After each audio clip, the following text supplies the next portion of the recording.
Welcome to the Byja radio show. I'm your host, Dr. Byron Jasper, and we are recording live from J. Kinba Executive Suites in Baton Rouge, Louisiana, with special production by Becnel Media.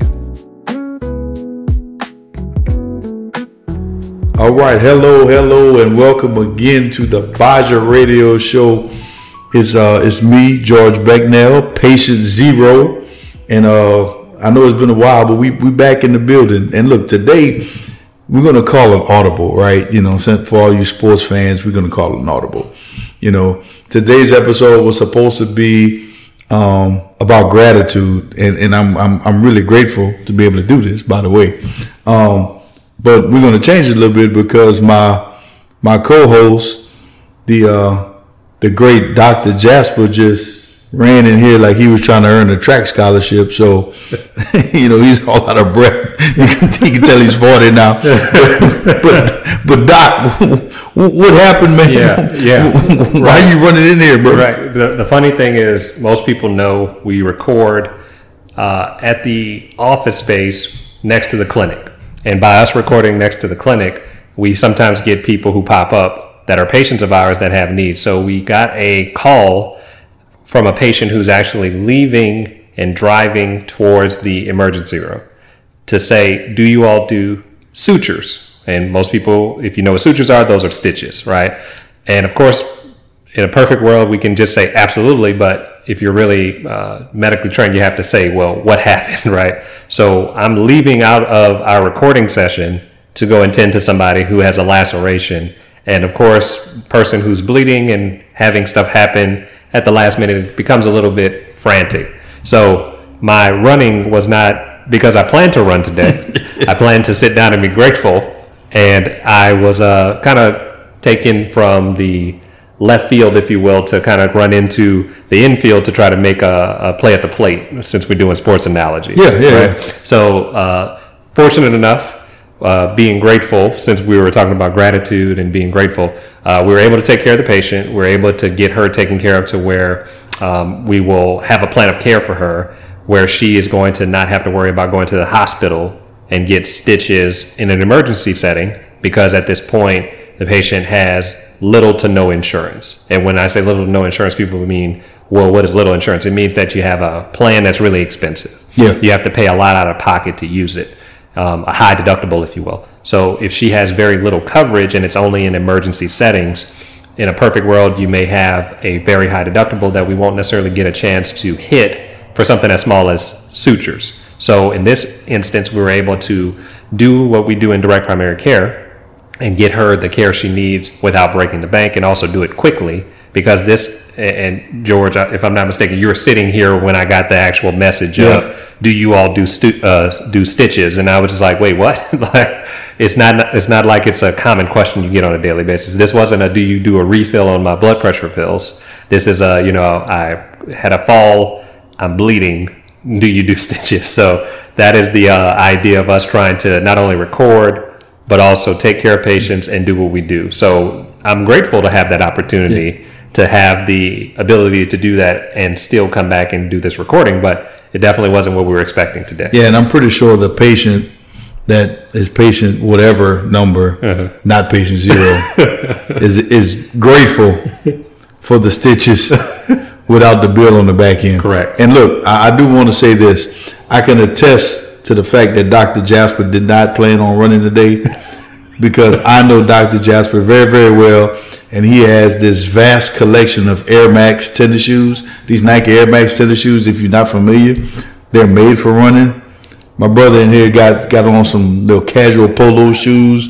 He probably pulled in his Achilles trying to run in these little flat shoes. To make it even worse, they're not even laced up. That's the probably got a pebble in your shoe. Go be sore for a couple of weeks trying to get this done. So probably got a brush burn on the bottom of your foot. Exactly. All this is bad work, man. This is not what we planned for today. Today was supposed to be a light day, right? So it just goes to show that you never know what's going to happen in the medical space, but your goal is to take care of people where they're at. Yeah. And by doing that, you don't always get that opportunity. So in a non-traditional setting, we get to do a lot of things creatively, which is taking care of patients with no insurance and not giving them a crazy bill on the back end. In a traditional setting, we would have to say, well, what is your insurance plan? Okay, you don't have insurance, so this is how much it's going to cost before you even walk in the door. And once you walk in the door, we're going to add more cost to it every time we do something. As opposed to, look, the only thing you're going to get charged for today is the possible cost of the medication that we're administering to help you get the sutures done. So that was the beautiful part with this. It was very helpful for us to say, look, my goal is to make sure that when you leave here, you're feeling comfortable. When you leave here, you feel like we've taken care of you. And more importantly, you're not going to leave and have a problem on the back end with no follow-up. We're going to be with you every step of the way. So a happy ending, at least for now. Yep. Obviously, we're not going to say we can predict the future, but I'm pretty confident that the patient got exactly what they needed without a crazy bill, right? And that is something that, as much as today was going to be about, hey, why is gratitude and practicing gratefulness important? I'm very grateful to be able to do what we just did.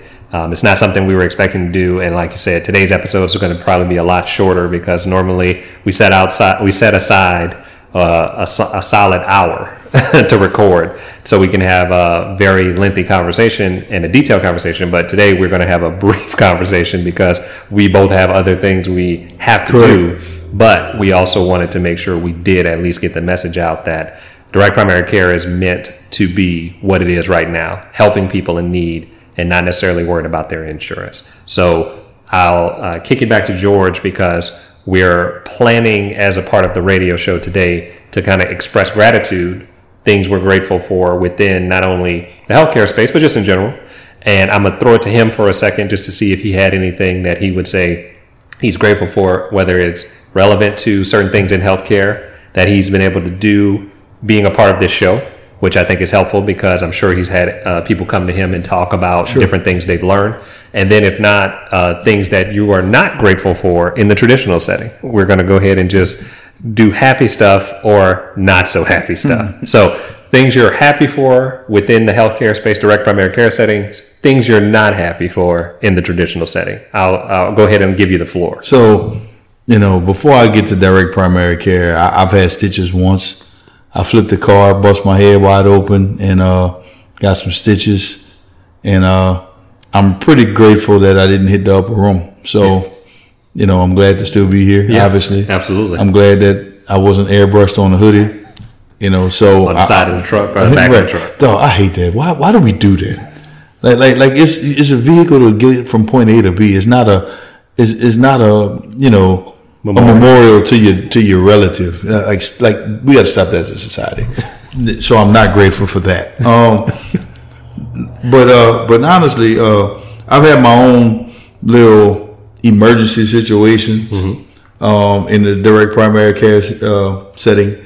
I can remember the day before your wedding. Actually, I sent you a text with help, all exclamation points, because my eye was swollen shut. I don't know, man. I was turning up at homecoming. I woke up or went to bed. My eye was swollen shut. My contact was still in there. Didn't know what to do. So, I got some immediate help without getting that urgent care bill on the back end. So I'm grateful for that. I'm grateful that I can get the care I need at a very I guess urgent, time period, right? And not have to worry about a lot of costs. So I'm definitely grateful for that. I'm not grateful for my last urgent care experience before I joined the clinic. I think you need to share that one because I remember you shared it with me and I just put my head down because I hear it all the time. But go ahead and elaborate if you don't mind. So the time period was December 2020. You all know what was going on in December 2020. It was middle of COVID-19. There was no vaccine at the time, not yet. And people were dying, like a lot of people were dying from COVID. I think it's still causing death, but I think we've got it under control as a industry, right? But at the time, you just had no idea what was going to happen when you contracted COVID because it seemed like there was no rhyme or reason for, people dying. You had older people dying, you had younger people dying, you had people with health issues dying. You seem like you had people in perfect health dying of COVID. So like there was no rhyme or reason. So about me, I thought I had like some allergy problems, maybe like a little upper respiratory infection. And, I go to the doctor for that, or, every now and again I'm saying, hey man, look, give me like a steroid, maybe an antibiotic. I don't have time to be sick. Let me just clear this up. So I thought that was this situation. So I go to urgent care on the corner of Canal and Carrollton in New Orleans. And I go there, they give me a COVID test, and the lady's like, hey, you've got COVID. And I'm like, oh crap, what do I do? She pretty much tells me to get Advil, cold flu, and sinus, and tells me good luck. So I'm like, all right, I'm scared, but whatever. Mm-hmm. So I go to the desk because I'm trying to pay for the services because I know I'm gonna get a bill. I'm like, hey man, can I just pay you something? They're like, nah, your insurance got it. It's great, fine. So long story short, I'm in the house suffering with COVID. Had a couple of days where I thought I could check out. Right, it got pretty bad. So I was a little worried. Long story short, I beat it. Happy ending. I'm still here. February comes around, I get a bill in the mail for about $250. And I'm like, bro, I was scared. These people told me good luck. It was really no care. And then the kicker was, I got calls from the nurses every day. And the nurse is like, are you out of breath sitting up? I say, nah, but when I walk to the bathroom, I get out of breath. Right. The sofa to the bathroom wasn't that far. Then she goes, then it's okay. You can continue to treat at home if that's the case. And I'm like, you didn't tell me what to do. What am I treating? Yeah. I'm just sitting here. Mm-hmm. I'm just sitting here drinking tea. So I'm not grateful for that last urgent care experience. Mm-hmm. So long story short, scared in the midst of a pandemic, thought I was gonna die, got a bill for $250. Yeah, and surprise bill. That's the the surprise bill. The bill after I got the vaccine. Right. That's what's funny. So 2 months later, in February, because at the time you could sign up on the list to be called if they had some leftover vaccines. Right. And I got the call from the Walgreens in Donaldsonville that no longer exists, by the way. But anyway, I went there. Me and my sister, we got our shots. And right after that, I got a bill for $250. I'm like, I'm vaccinated now. Right. Like this is crazy. It's backwards, right? Yeah. You would think that the bill is going to come at the time of service or shortly thereafter.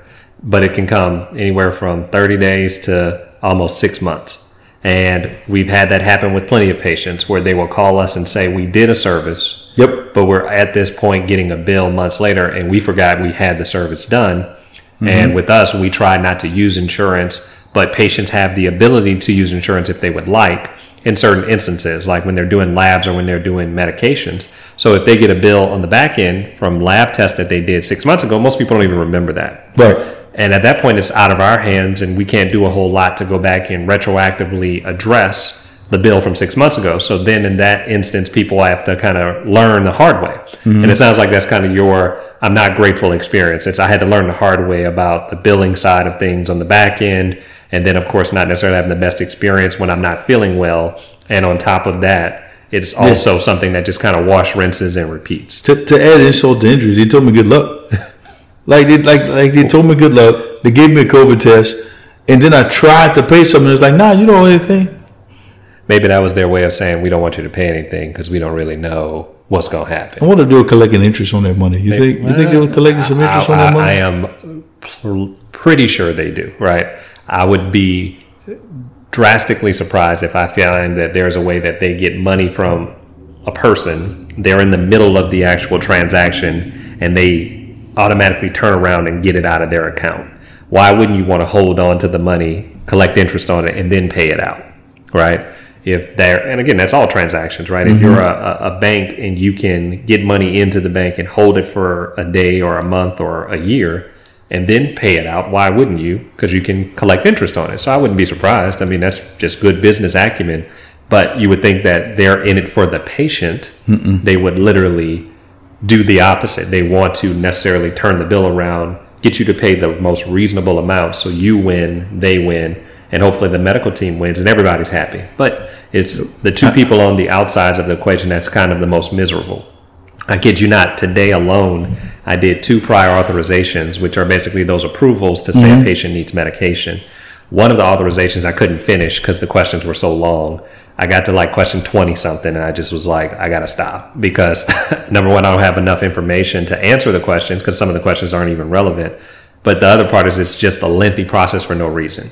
The patient needs the medication. I know she needs it. I verified she needs it. I verified that they are actually a good candidate for this medication, but the insurance doesn't pay for it. That's one. The second one, another patient who I did his authorization yesterday, his was denied just because the insurance just denied it, right? It's not necessarily he's not indicated for it, and that's every single day. And these are people with, I kid you not, good insurance, right? This is not the small insurance plan that we just talked about. This is not the insurance plan that doesn't have a lot of coverage. These are people with really robust plans, right? Their employers have basically paid for really good plans according to the standard of what insurance should be. And even their stuff is getting denied. It baffles me. So I'm all for good business acumen, right? And with my background, my educational history, my career path, I appreciate and understand good business decisions, right? But it just baffles me that people with MBAs and business degrees and things of that nature is overruling people who have medical doctorates. Yeah. Yep. You know what I'm saying? Like, don't get me wrong. Like, from a business point, I understand why these people are put in place, and it makes sense. But should the business decision overrule the diagnosis and the prognosis? Should it? No. Did I use prognosis right? What was that? Prognosis is kind of if a person's going to make it or not. So I would say diagnosis is what we're going for. Yeah, so that's a bad word. I was trying to be smart and use some good medical jargon, and it didn't work. But what's the what do you call it? And maybe I'm having a brain for it. When you make a diagnosis and you come up with a plan for care. What's that word? So we would say the plan of care is a simple way. And then we would say the other part is the outcomes. That's what we're looking for, like health-related outcomes. Oh, that was easy. I was thinking of something more complicated. Yeah, you're using those big words. I'm a simple man. I try to keep it simple over here. So I tried to sound smart, bro. Yeah, no, man. I think you did a good job. I think prognosis was delivered in a very effective way. And had you not asked, I would have just let you slide with it. I would have let you just walk. See, I'm a genuine guy. There you go. I didn't want to just slide. I want to learn. There you go. But that's why I said the idea of the gratitude piece is for us to say, okay, in that business acumen discussion, you just hit the nail on the head. You have a bunch of people who are basically pulling the strings that don't have that medical background. Correct. Most times. And then even if they do, their medical background takes a backseat to their profit and their incentive to make profit. So they're going to do what they can to keep money in their pocket by denying you the care you want and need. And what ends up happening is you are basically told by a lot of the people in the traditional system, well, it's not covered, so therefore you're going to have to go without, and that's it. Well, the good news is on our side, we have those 2 denials, but we're still working to get to a resolution where the patient can still access those medications in a more creative way. People know, for the most part, that are patients of ours, that we have a dispensing license, so we can not only prescribe medicine, but we can also dispense it from the clinic. And by us having a dispensing license, we're able to purchase medicine wholesale and dispense it directly to patients. So when a patient can't go through a pharmacy and use their insurance because the insurance won't cover it, we still have the ability to get the medicine and basically go directly to the consumer without using insurance, which will allow them to save money and save time. And it's unfortunate because we want to use insurance in those instances to save money for the patient. But in the event they're not going to save by going through their insurance, they're not going to save by going through a traditional brick and mortar pharmacy, they come through us. So in those 2 instances, we're going to have those patients actually come through the clinic, and they still may have to pay out of pocket, but at least it'll be more affordable. And we know that we've exhausted every other alternative. Whereas in the traditional model, the patient would just go without the medicine. They're just screwed over and that's it. So I'm grateful for the opportunity to do things creatively to get patients a result that really and truthfully matters to them. What I'm not grateful for is the idea that the traditional system is what everyone knows, and they have to somehow be convinced that the traditional system is not a good system. When there are a bunch of examples that are staring them in the face, right? When patients call and say, well, what insurance do you accept? And we have to explain to them all of the things that insurance does not do, yet it's kind of what everybody knows. It's hard to get people to really unplug from that. However, the idea is that when we do get people to give us that shot and that opportunity, they're pleasantly surprised. And this patient with the sutures is another example. This person had no insurance and now has some type of insurance, and they're still with us. They're still seeing us. They're still coming to us, even though they have quote unquote insurance coverage.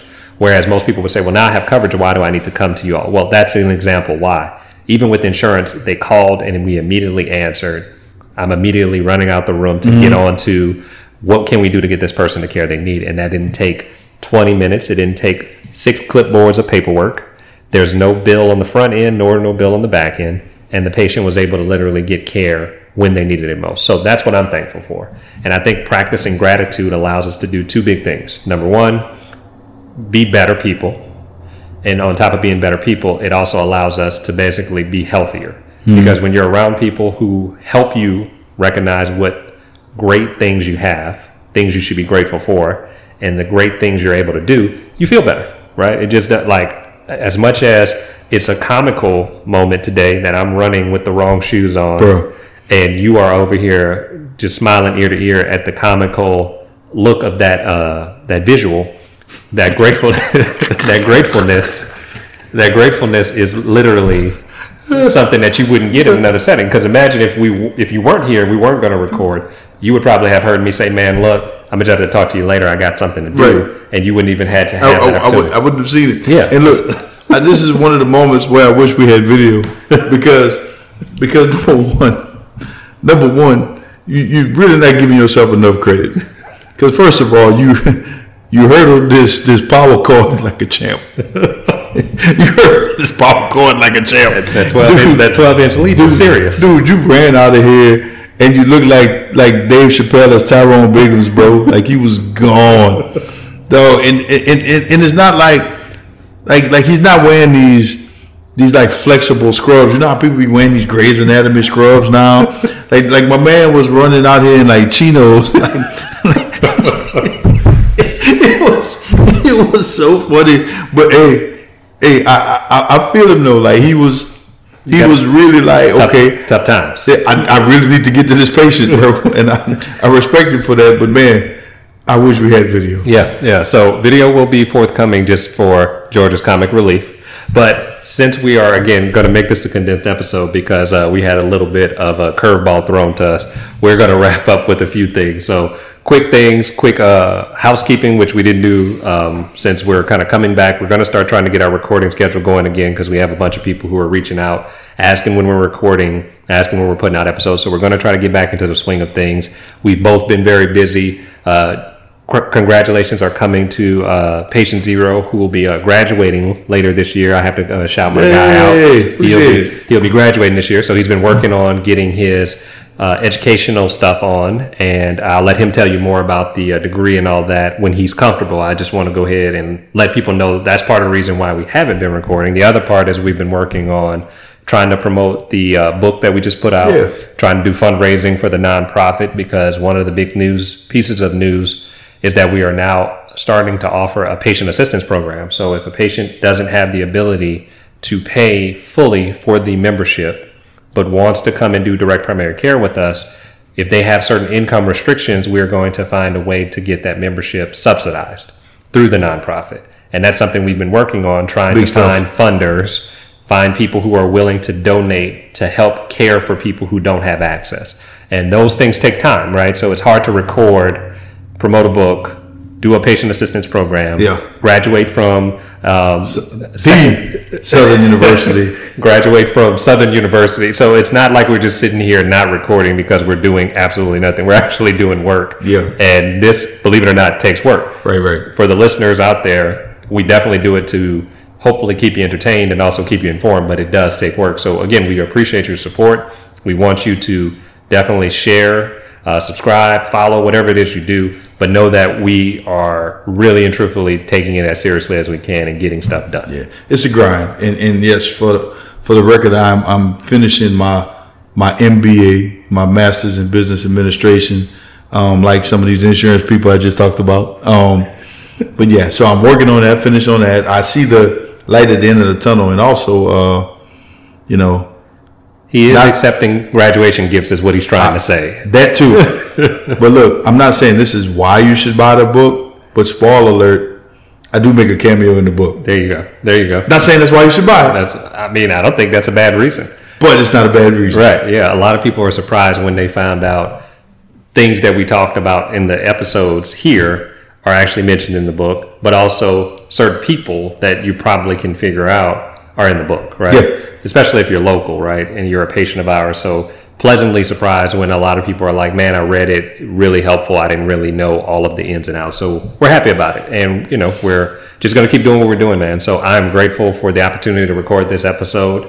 I'm grateful for the opportunity to take care of a patient. Grateful to sit alongside one of my good friends who's going to soon be the graduate and doing the most, because, of course, you can't tell him nothing once he gets that master's. I'm just saying, certain people are going to act out, and I just let you know that when they gave him the graduation date, it was up from there. So yeah, man, it was hard to tell me something when I didn't have any education. So I'm wide open. Right. So based off of that, we're going to close out. George, where can the people find you if we are wanting to kind of keep up with you? The people can find me at Becnel Media on Instagram. You can also find me around various places in Baton Rouge. But my Twitter X thingy now, Elon Musk platform, there you go, is George_Becnel. So that's some good places to find me. There you go. And for us, again, www.byja.org for the clinic website. If you'd like to donate to our nonprofit efforts, it's www.byjaca.org for Byja Charitable Alliance. We're on Facebook, we're on LinkedIn, we're on Instagram. And of course, I'd definitely say follow, subscribe, share the podcast. And if you are interested, go out and purchase the Byja Blueprint book. It is definitely on multiple platforms, including things like Amazon, Barnes & Noble, Apple eBooks. And we're going to be working on an audiobook version soon enough so people can actually listen to the book. So with that, we're going to close out today's episode. We thank you all for listening in. Hopefully, we have talked enough about gratitude for you to take a moment after this episode to listen more and do more in terms of practicing gratitude, telling people what you're grateful about, expressing that for a lot of reasons. And then, of course, the more you do that, hopefully the healthier you'll be. So we'll see you all in the next episode.